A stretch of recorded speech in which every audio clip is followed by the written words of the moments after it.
Okay, so we're going to talk about cat adrenal disease, if for no other reason because I can. And I want you to go back and diagnose some cat adrenal disease when you leave here, especially if you were here when we were talking about insulin resistance. You know, I challenged some of the folks to go back and diagnose acromegaly in a cat in the next few months. I want you to go back and diagnose hyperaldosteronism in a cat in the next couple of months because I guarantee that you're missing them just because for the reasons that we're going to talk about in terms of the signalement. So again, that's me. That's where the notes are. So we're going to first talk about Cushing's in cats, then Addison's in cats, and then lastly we'll talk about hyperaldosteronism in cats. So Cushing's in cats has been for a long time felt to be fairly rare disease. We have a paper coming out shortly on using trilostane to treat Cushing's in about 30 cats that we worked on with the people from Penn. I think it's certainly way less common in the cat than it is in the dog. It's probably much more like the disease in humans than the disease in the dog because cats with Cushing's, one, it's less common, and B, it's almost always associated with a very large pituitary mass. Most of the time when we see Cushing's in cats, it's because we backed into the diagnosis, either because it was a profoundly insulin-resistant diabetic cat, or because it had cutaneous lesions, cutaneous dermal atrophy and tearing of the skin. And there's very few things in cats that'll do that. Cushing's will do it. Pancreatic carcinomas will do it. Other abdominal carcinomas will do it. But Cushing's is certainly something that we look at. When we look at the age distribution of cats with Cushing's, they do tend to be older cats. And for whatever reason, we don't see this in dogs, but 78% of the cases that have been reported, and then in our case series that we just did, same thing, 75+% of the cats are female. The clinical signs, it's hard to tell because a lot of the clinical signs of the Cushingoid cat often mirror the Cushingoid diabetic cat. So the PUPD polyphagia may just be a reflection of diabetes mellitus. They often have relatively significant insulin resistance. Currently, our award-winning cat is a cat who is on 25 units of glargine 3 times a day. And eventually at some point somebody said, well, that just seems like too much insulin. And then we worked the cat up for resistance. And on their physical exam, they can look like Cushingoid dogs, so they can get a nice pot-bellied appearance, hepatomegaly, muscle wasting, alopecia. Again, but the thing that's kind of more typical of your basic Cushingoid cat is the severe dermal atrophy, ulcerations, poor wound healing. It seems to be way more common in the cat than it is in the dog. These pictures don't really turn out that great, but this was a cat that had a skin wound, a laceration that had been repaired 4 times and was just never healing. This was also a concurrently diabetic cat. And so this area had been shaved for the first repair, and that was about 6 months ago. And the cat had simply never regrown his hair. None of the wounds ever healed up, even though they were treated appropriately surgically. The cat had insulin-resistant diabetes and also had a very large pituitary tumor. The worst one I ever saw, and I don't have a picture of it, but the worst one I ever saw was a cat came into the exam room for insulin-resistant diabetes, a poster child of Cushing's, bilaterally symmetrical alopecia, belly rubbing on the ground, thin skin. I mean, I was basically crying. I was so excited that this cat had blessed me with his presence. And the cat was on the exam table, and I was talking to the owner, and the intern was in the room, paying attention to the cat. And the cat decided, it had had enough of this whole thing and it was going to leave, so it went to jump off the exam table. And the intern just reached out to kind of scruff the cat to keep him from going. Yeah, it didn't work. So the cat went forward, left the table, hit the ground, and the intern had the back of the cat in his hand. It was phenomenal. So he's standing there, and he's about ready to faint. The owner, the cat's fine. The cat's like on the ground looking around going, what in the hell? It's very cold in here. And the owner's looking at me like, and I knew that I was screwed. Like I wasn't going to get any more diagnostics out of this cat, and I wasn't going to get to work it up. We just kind of put the fur back on the cat and said, we're going to have to figure this out.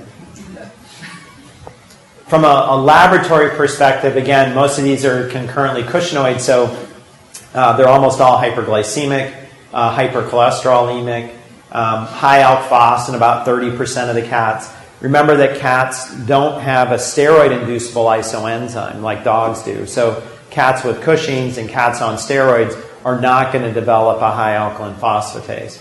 So the high alk phos in these cats probably reflects hepatic lipidosis secondary to the concurrent diabetes. Cats also, because they're much more resilient about the effects of glucocorticoids, they often do not develop a stress leukogram.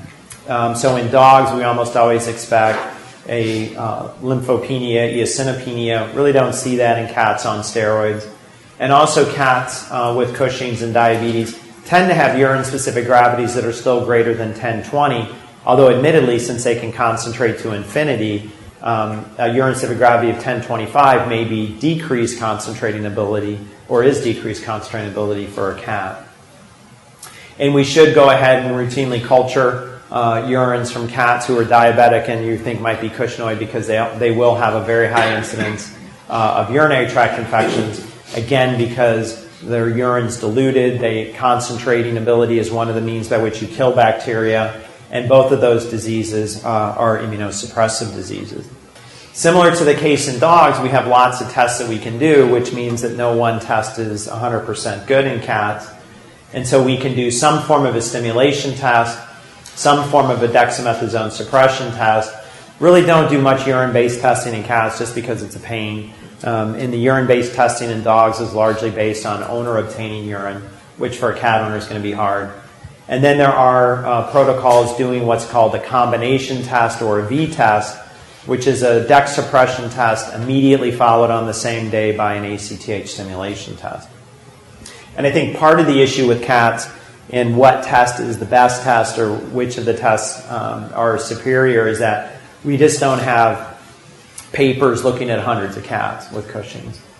Now, when we do ACTH stim tests in cats and we're using cortricin, we used to use a half of a vial, but now we are using the low dose 5 microgram per kilogram IV. You can also do that IM. Again, the nice thing is with these low dose protocols is that you can freeze the remainder of the cortricin in plastic syringes, and then it's good for a year. And in cats, we're looking at, with cortricin, doing a pre and a 60-minute post. So the same thing with the dog. If you're using compounded gel formulations of ACTH, you're going to want to do a pre, a 30, and a 60-minute post. Because some cats with the gel product actually peak faster. And so it may be that you actually miss the highest cortisol level. So with the gels, you're going to want to do a pre-30 and a 60. With dex suppression testing, again, because cats are, the walking adrenal medullas with hair, highly developed in terms of their sympathetic axis, in terms of the whole flight or fright thing. What we quickly figured out is that while a 0.01 mg per kg of dexamethasone given intravenously to a dog will consistently suppress cortisol levels for up to 24 hours, it does not happen in cats. And so different studies have looked at different dosages of dexamethasone in cats. And in cats, the dex suppression test is actually 0.1 mg per kg intravenously with a pre of 4 and an 8. So a cat low-dose dex is 10 times the dose of a dog low-dose dex. And that's just because of inconsistent suppression. We have the same issue in cats as we do in dogs, is that non-adrenal illness can affect the pituitary adrenal axis to the point where you're going to get false positive tests. And this is true of both the ACTH stim and the low-dose dex. And obviously diabetes is a significant concurrent illness. So when we look in the dog who's a concurrent diabetic, the data says you should do an ACTH stim test. In the cat, it looks like that we want to still do a dex suppression test in the cat, because the ACTH stim test in the cat seems to be more affected by non-adrenal illness. Urine cortisol to creatinine ratio, again, just hard, because the problem is if you're getting it in the hospital setting, then you've got a cat who gets put in a carrier, driven to the vet hospital, taken to the vet, taken into the back, has cystocentesis and has urine removed, and the UCCR is high. So, and because of the lack of sensitivity or lack of specificity, it's probably something, if you want to do it, you can rule it out, because a normal UCCR in a cat effectively rules out Cushing's. But an elevated UCCR in a cat means that we probably need to go back and do an ACTH stim or a low-dose DEX suppression test. Now, there is a test that they do primarily at Michigan State that's on their panel, which is this combination test. And so what it is a dexamethasone suppression test, 0.1 mg per kg IV. You do a pre, a 2, and a 4-hour sample, and then you immediately give ACTH and take a 1 or a 2-hour post, depending on what ACTH you're using. Now, the theory is that what you're trying to do is to combine 2 different tests to not only diagnose hyperadrenocorticism, but if you saw suppression during the dexamethasone part and then a hyper response to ACTH, then basically you could diagnose PDH all in the same day. The problem is it doesn't work. And so what it looks like is that this test is no different over doing the DEX suppression part by itself or the ACTH stimulation test part by itself. Combining them probably isn't helpful. And the main reason is probably because we don't go to 8 hours. You know, if you had gone to 8 hours on the DEX suppression component and then did an ACTH stim test, you might be able to do what the test was designed to do, but then it becomes a 9 or a 10-hour test, and so that's not very practical. So not too many people use this test. I would just do a straight-up low-dose DEX or a straight-up ACTH stim.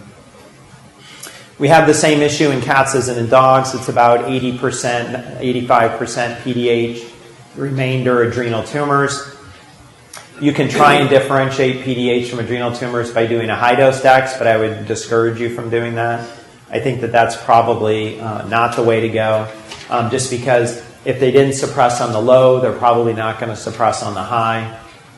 What we primarily do to differentiate is to measure ACTH levels in the blood or do some kind of imaging, either ultrasound, CT, or MRI. Now, we talked about the other day, how many people were here to talk about dog Cushing's? Oh, good. Just a few. And you'll have to listen to this again because it's interesting. For those of you who weren't here yesterday, one of the issues with looking at imaging is that you always need to correlate imaging data with hormone data. And whenever the two don't agree with each other, always go with hormone data. The reason being are these things called Pituitary Incidentalomas or Adrenal Incidentalomas. And this is the percent of patients that have a pituitary tumor or adrenal tumor that has nothing to do with why they're there today. So for instance, if we took you guys and did an MRI of your pituitary, what we would find is that 12% of you would have a pituitary mass. So 12% of you have a pituitary tumor. It's not going to grow. It's not going to be secretory. It's probably never going to hurt you. It's just going to sit there and do nothing. But the problem is that someone's working you up for something and finds that you have a pituitary tumor, it creates an issue. And there's all these books and chapters written on what to do with the person that has an incidentally discovered pituitary mass. The problem for us is that in cats, we don't know the percentage of old cats that have pituitary masses that aren't doing anything, or the percentage of cats that we're working up for Cushing's who in fact are acromegalic and have a pituitary mass from acromegaly, not a pituitary mass related to Cushing's. So when we're looking at the imaging data, we always have to try and correlate a hormone finding, like what's the ACTH level in association with what we're seeing on imaging. Same thing with adrenals. 8% of you guys have an adrenal tumor. It's benign, not functional, will never do anything. Again, we don't know the incidence of cats, how many cats are running around with adrenal tumors. We know in dogs it's not uncommon. But again, if you find an adrenal mass in a cat and you're working them up for Cushing's, you want to do something from a hormonal standpoint to document that that tumor is actually secreting cortisol, because that could be a non-functional tumor that you found by accident, or it could be a pheochromocytoma. It could be something that's completely unrelated. We also see in cats lymphoma of the adrenal, other tumors and infectious diseases that get screened out by the adrenal. So adrenomegaly or an adrenal mass doesn't necessarily mean adrenal tumor. So probably looking at ultrasound to look at the adrenals. Are they unilaterally enlarged or bilaterally enlarged? Again, the whole issue of incidentalomas, these silent lesions. One thing to remember is that cats have adrenal calcification pretty normally, especially in older cats. And adrenal mineralization in people and in dogs is a sign of malignancy, but in cats it's a sign of normalcy. And that's because there's so much fat in the cat adrenal gland that occasionally it undergoes ectopic calcification. This is unfortunately what we see in most of our cats with pituitary-dependent Cushing's, and that's that most of the cats with PDH have fairly large tumors in the pituitary. Same thing with acromegalic cats, tend to have fairly large tumors in their pituitary. This is a cat. This is Chairman Meow. We saw another cat earlier. Chairman Meow lives still in Los Angeles, where the cat is just an absolute hellion. We couldn't touch the cat. The owner was fine with it. We couldn't touch the cat. For the first 2 weeks after surgery, when we took the tumor out, it was the world's nicest cat. I mean, it was head-butting. It would jump in your lap. I mean, it was just like phenomenal. Day 15, he reverted back to evil. And so unfortunately, we don't love him anymore. But most of these cats end up having really big tumors. The way that we like to differentiate pituitary from adrenal in cats, again, is just to measure ACTH. The one thing about that in cats is that some cats have endogenous ACTH levels that are below the reference range, normal cats. And we don't think that that's normal. We think that some cats secrete a different isoform of ACTH. So the value of ACTH testing in cats is that if it's normal or high, it's pituitary. If it comes back low, you're probably going to have to ultrasound the cat. Because I can't tell you for sure if that's a normal finding or if that's a cat that actually has a functional adrenal tumor. Whatever lab you're using, Antec, IDEX, other labs can supply you with special tubes because you need a special tube to collect the sample in. You spin it down, take the plasma off with a plastic pipette, put it in a plastic vial, and then send it to the lab, and it's quite stable. It's actually stable for up to a week at refrigeration. So this is a nice way. This probably differentiates more than 95% of the cats. So because the disease is not very common, oftentimes we end up doing multiple tests to make sure that we have more than one thing telling us it's Cushing's. We may do more than one type of imaging modality, whether it's ultrasound, CT, or MRI, because what we know is that the treatment and the prognosis of cats so far looks like the treatment's more challenging and the prognosis maybe not as good as dogs, but I think part of that is we just haven't treated enough to be sure. Functional adrenal tumors, in one study of 41 cases, 24% of the cats had hyperadrenocorticism as a result of adrenal tumors. Like in dogs, equal adenoma versus carcinoma. Certainly if it's a surgical candidate, surgery is probably the way to go from the standpoint of curing the cat of the tumor and getting the fastest remission of the Cushing's. What was shown initially was that surgery was not very good in cats if they weren't pre-treated. So you want to treat the cats medically first, get the hypercortisolism under control, and then if the owner is willing to do surgery, go in and take it out. Because what we found was because of the effects of steroids on wound healing in cats is that cats had a very high rate of dehiscence, a lot of infections post-surgery if they weren't pre-treated first. And the long-term prognosis for cats with adrenal tumors is unfortunately it's not clear. What ends up happening is that we see a fair number of cats where the tumor removed is an adenoma. Only then do we find out 6 months later that it wasn't an adenoma, it was a carcinoma, and we see metastasis. And we've had cats with very malignant appearing tumors on histopath never have the tumor recur. So I think prognosis is tough. Ideally, if it's the left adrenal or if it's the right adrenal and there's not caval invasion, I would probably recommend to the owner that they pre-treat with trilostane, get the signs under control, and then take the cat to surgery and get it removed. These are just some slides. This is a nice adrenal mass in a cat with Cushing's, well-encapsulated mass. This is a necrotic center. A lot of times these tumors outgrow their blood supply, and so you'll see areas of necrosis and mineralization. This was a cat that the histopath came back as an adenocarcinoma, but this cat did well for more than 2 years. Now, from a medical standpoint, we have similar drugs to what are used in dogs. Lysodrin, meteropone, an adrenal enzyme blocker, and ketoconazole, another enzyme blocker, trilostane, an enzyme blocker, and then selegiline, which is the monoamine oxidase inhibitor.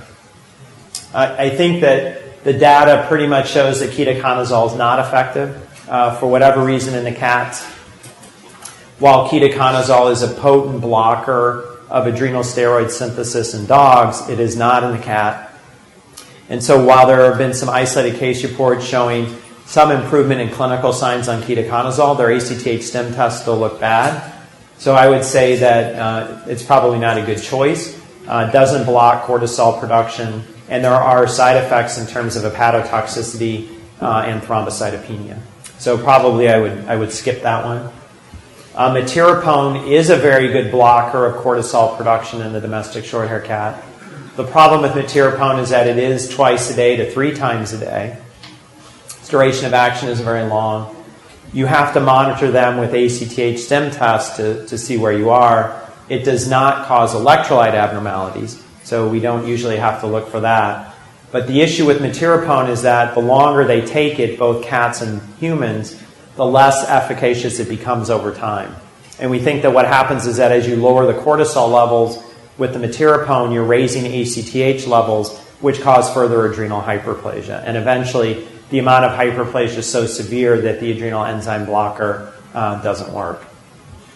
The other thing with metirapone that's annoying is that it's the worst tasting substance on the face of the planet. And it comes in a capsule that literally is like feet thick. It's a big old capsule. So you have to basically get it compounded, and we haven't found anything that masks the flavor of metirapone. I actually tasted it one time. It is god-awful. So I would make sure that if you're going to use it in a cat, that it gets down their throat before it hits their taste buds. Lysidrin is the drug that we used to use most commonly before we started using trilostane. Same dosing, same protocol as in dogs. I think it works fine in cats. It's just that it's going to have the same incidence of side effects and potential side effects as it does in dogs in terms of GI upset and the possibility of inducing Addison's disease. So there are several case reports looking at lysidrin in cats, but I think most of the data now looks like that probably trilostane is going to be a better choice for cats. Selegiline, a monoamine oxidase inhibitor, we've had no data to support efficacy in cats. We think it's probably because the pathogenesis of pituitary-dependent Cushing's in cats doesn't have anything to do with dopamine. So probably cats get Cushing's because they get a primary pituitary tumor, not because they have a dopamine deficiency that results in hyperplasia, which then results in a tumor. But it has been used in some cats to try and treat Cushing's and acromegaly, but with really not very much success. So the drug I would use is trilostane or Veterol. We start all cats at about 2 to 3 mg per kg once a day. In the study that we just did on about 30 cats with Cushing's, we only had to do BID dosing in 2 cats. So it seems like in cats, SID dosing works better than it did in the dog.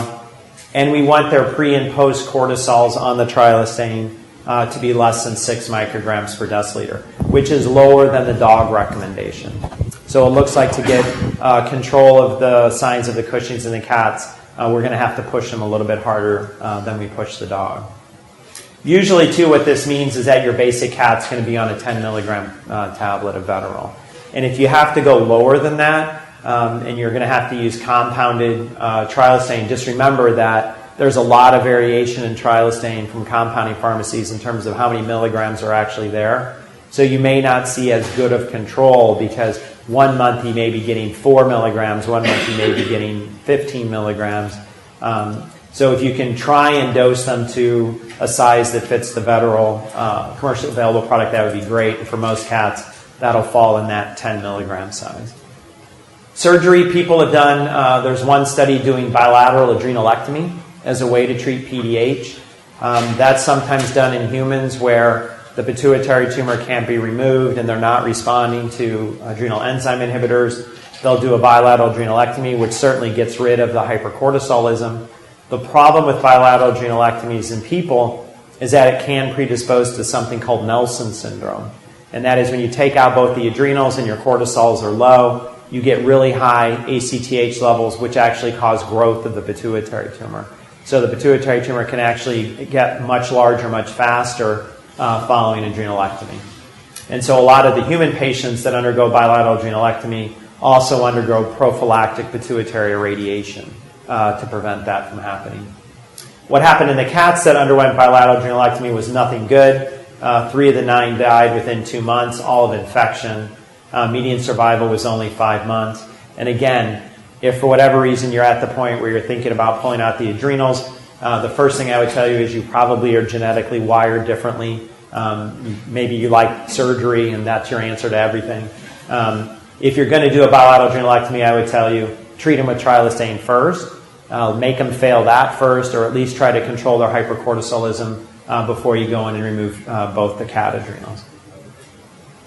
With Chairman Meow, we actually went in and removed his tumor surgically, and like I said, he became a nice cat. He's still alive. He's probably about 2 years out now from his diagnosis. And that's a very deceptive photo, because that is not him. Addison's disease in the cat is also kind of a strange thing, because with Addison's disease in cats, it's also felt to be relatively uncommon. But I think that stems from two things. One is we don't stim a lot of cats because we just don't think about it. And the other is that we're probably missing a segment of cats that are glucocorticoid deficient only.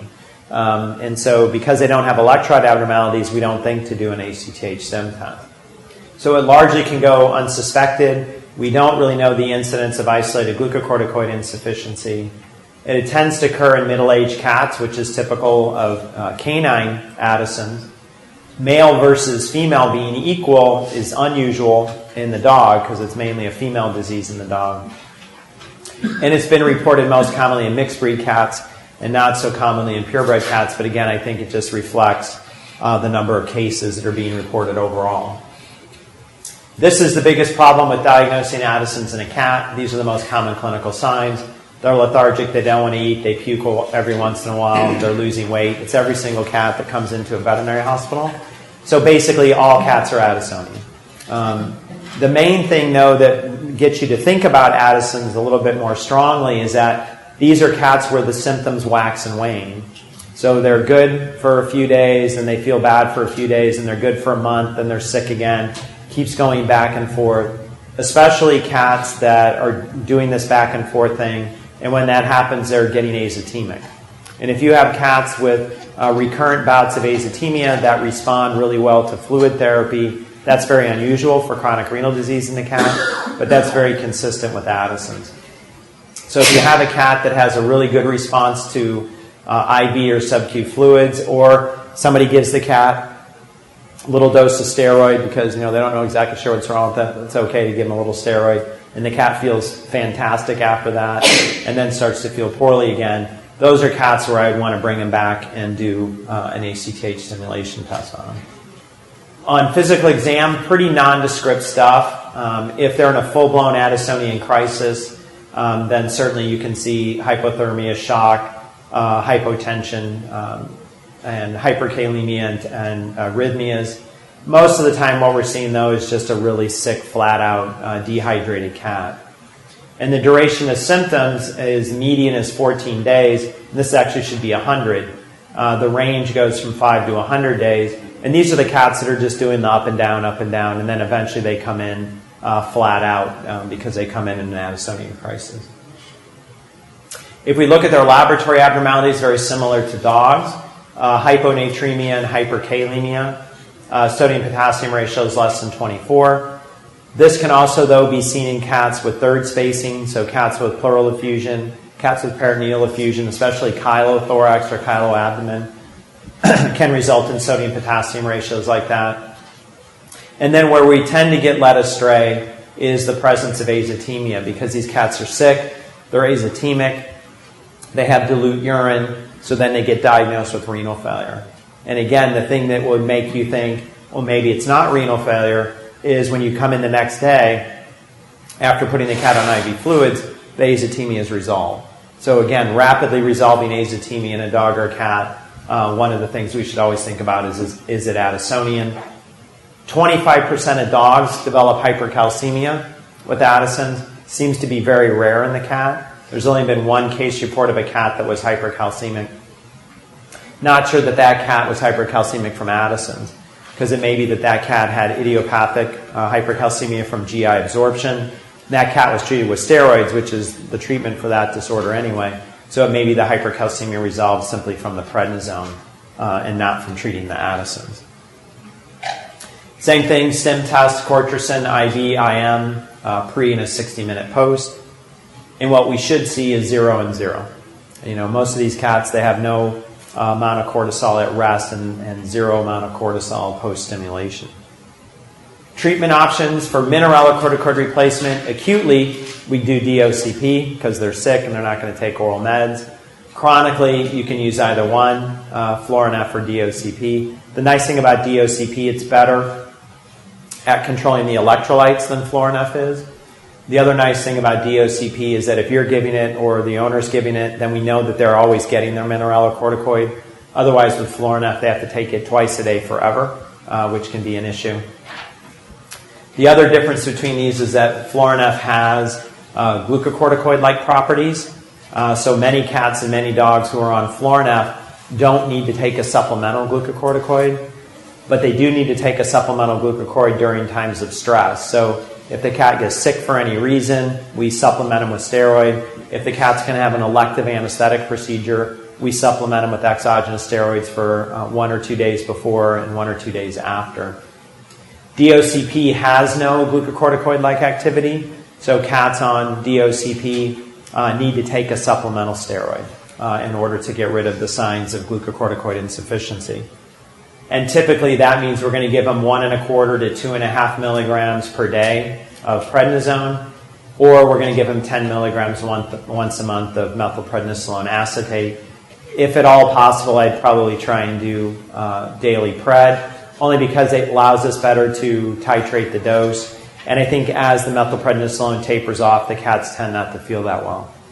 And mainly what happens with too little glucocorticoid replacement is that they have GI signs. Their appetites fall off, they get some vomiting, they get a little bit of diarrhea, they lose some weight.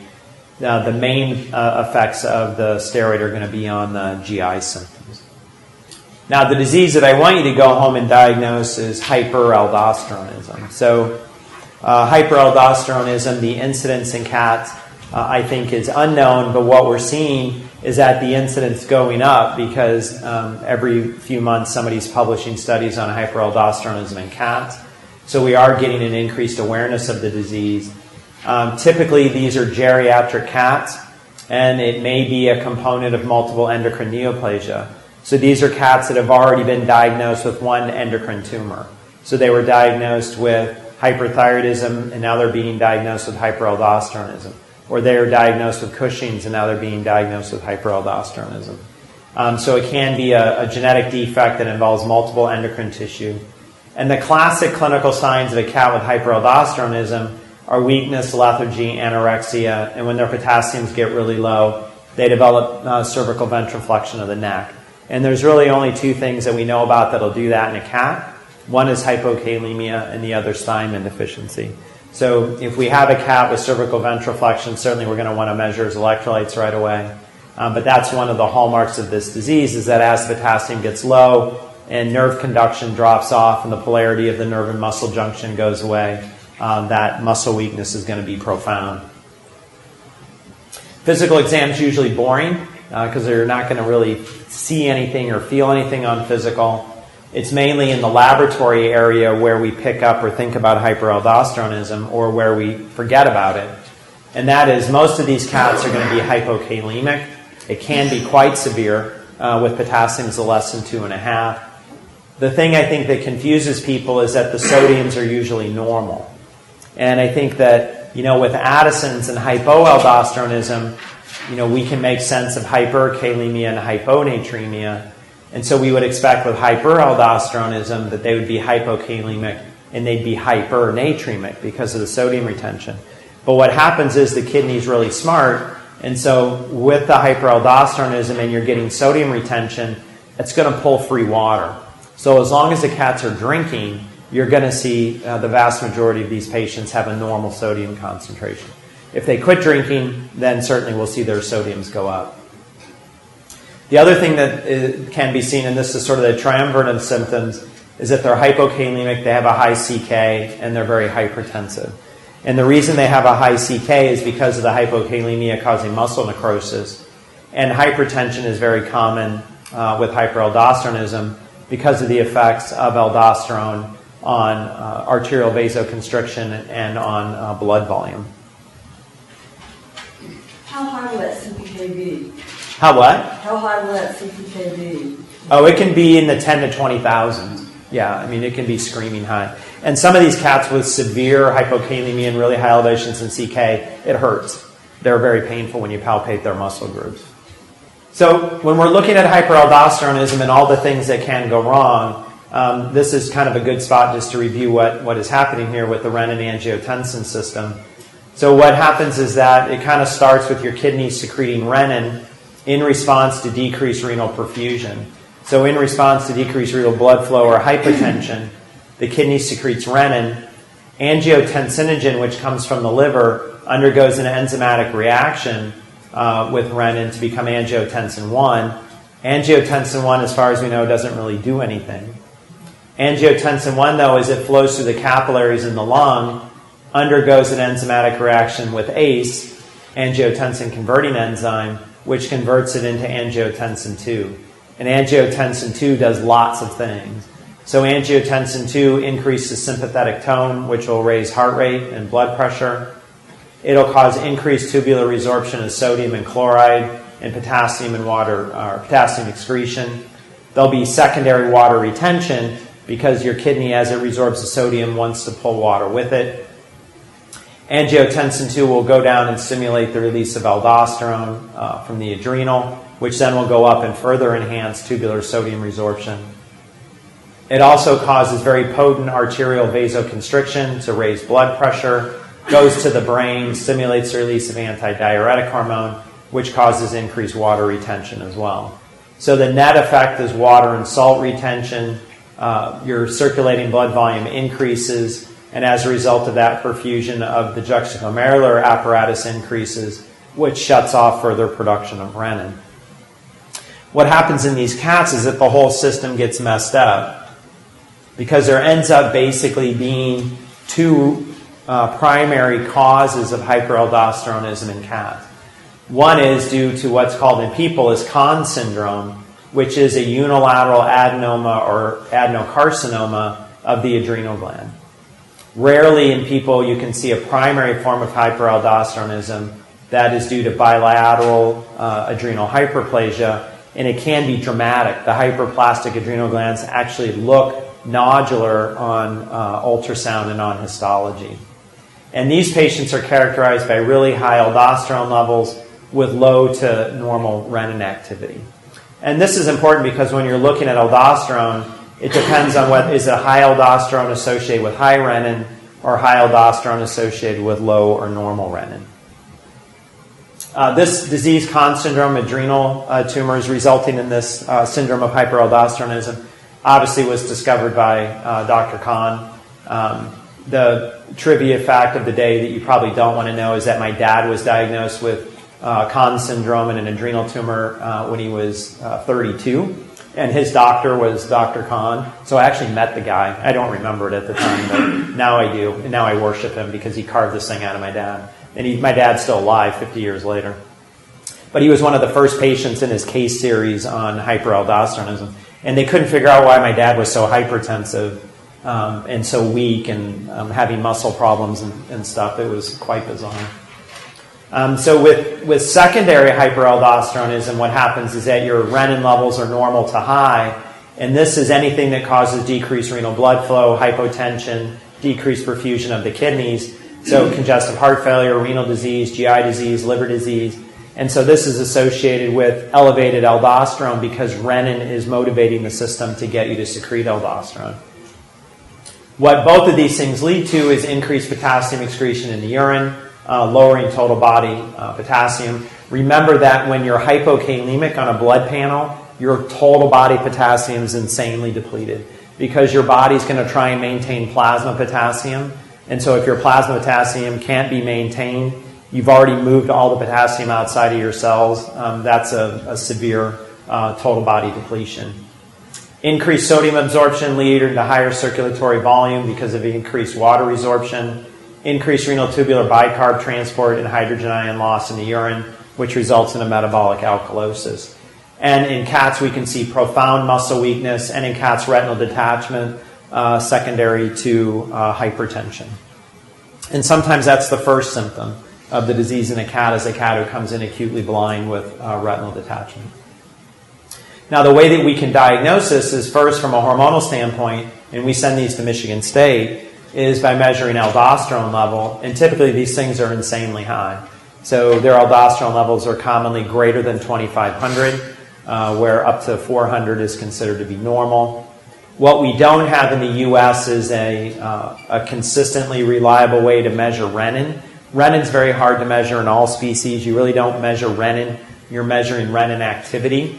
So right now what we have to do is just rely on aldosterone and then look at some kind of imaging modality to confirm the presence of an adrenal mass. So the presence of hypertension, hypokalemia, muscle weakness, high CK, high aldosterone in an adrenal mass is what you're going to use to diagnose the primary form of hyperaldosteronism. These are just some cats with primary hyperaldosteronism. This was an ultrasound image. The cat had a 1 by 7 by 2 centimeter mass. That's the vena cava under there. This is another cat with a nice plump adrenal that we saw at surgery. This is another cat on ultrasound that had a very bilobed, very, very enlarged, a 1.4 by 3 centimeter adrenal mass as well. And this same cat underwent CT. This is the cat's right kidney here. This is the cat's right adrenal gland, slightly big. That's the cat's vena cava. This is what makes the surgeons very nervous. So whenever we're considering adrenalectomy in cats or dogs, especially if it's right-sided, we're going to go ahead and CT them. We're looking not so much as the cava being compressed, because they're usually being compressed, but what we're looking for is their turbulent blood flow, a filling void, a defect, a thrombus, or something that's within the cava. Because if it's already invaded through the frontoabdominal vein and grown into the caudal vena cava, those are much harder surgeries to deal with.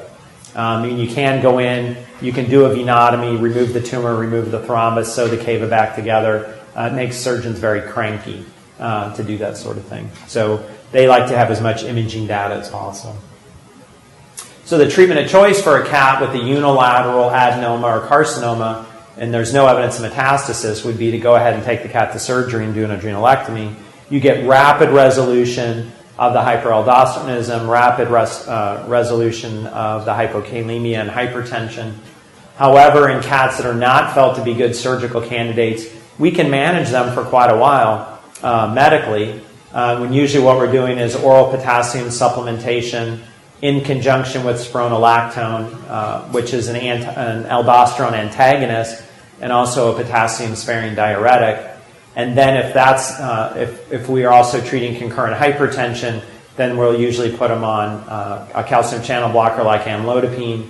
So there'll be an amlodipine, potassium supplement, and spironolactone. And we've had cats live with that for more than 2 years without surgery. The problem is that in not getting rid of the hyperaldosterone, what we're setting them up for is renal failure. And that was brought out by a study that was published in 2005 describing a second variation of hyperaldosteronism in cats. So these were cats who have what was called primary non-tumorous hyperaldosteronism. So they had all of the same clinical signs as the cats with an adrenal tumor, but on ultrasound, no evidence of tumor on ultrasound. They would have mild adrenomegaly, perhaps. They had a higher incidence of renal disease. They were hypertensive, hypokalemic, very high aldosterone levels, very suppressed renin, which argues that it's a primary event, not secondary to something else. What they also discovered in these cats was that in this form, that the biggest problem with these particular cats is that chronic hyperaldosteronism without primary treatment resulted in progressive renal sclerosis. And it resulted in the formation of fibrous tissue in the kidney, thrombus formation within the small vessels within the kidney, and systemic arterial hypertension with proliferative changes leading to more rapid progression of coexisting renal failure or the occurrence of renal failure in these cats.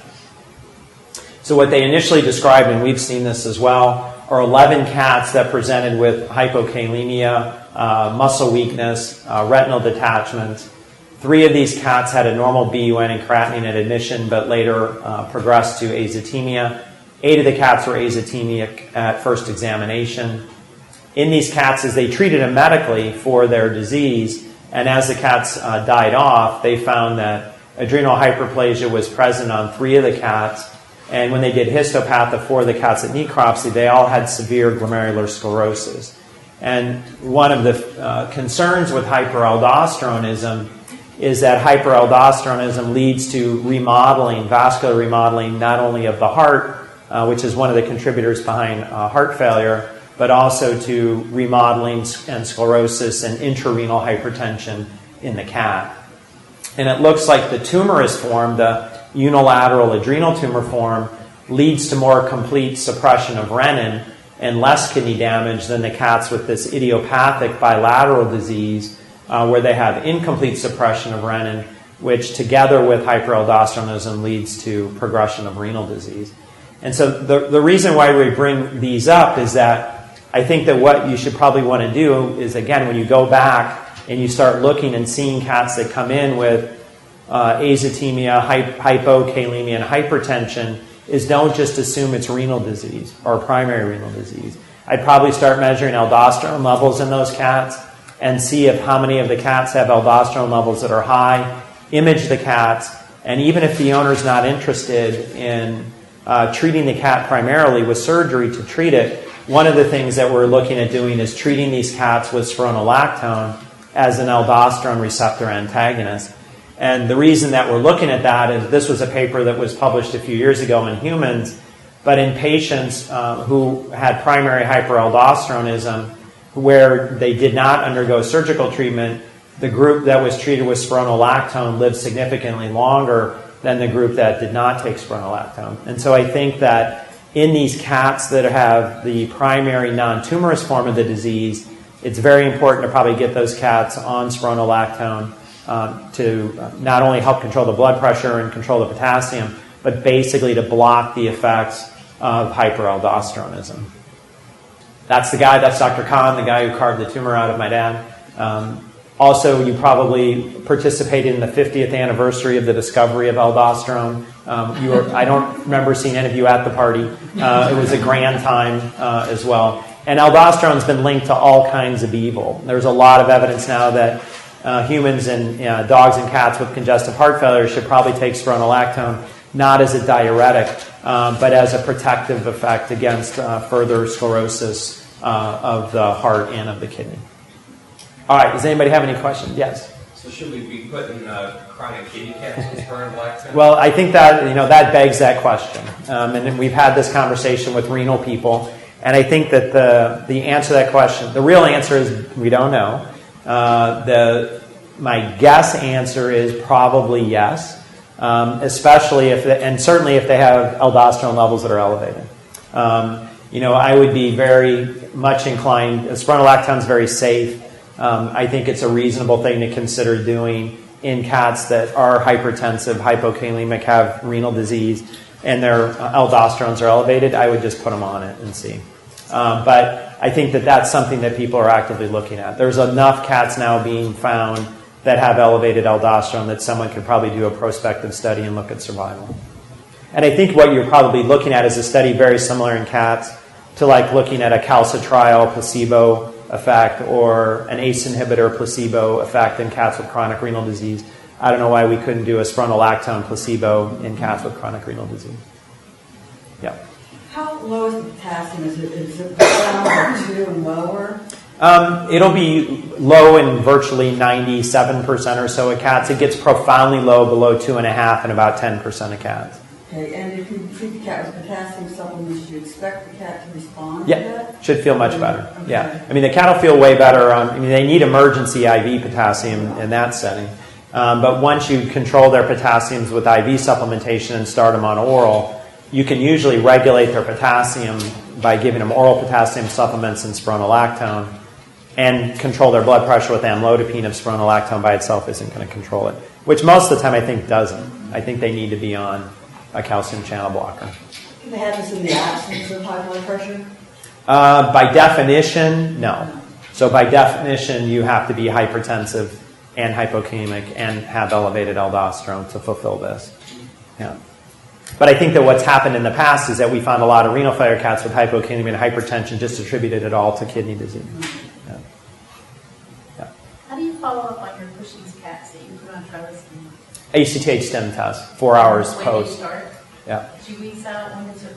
When do we follow them? So just like with dogs, so we'll start them and see them 7 to 10 days, see them in a month, and then see them every 3 to 4 months. Yeah.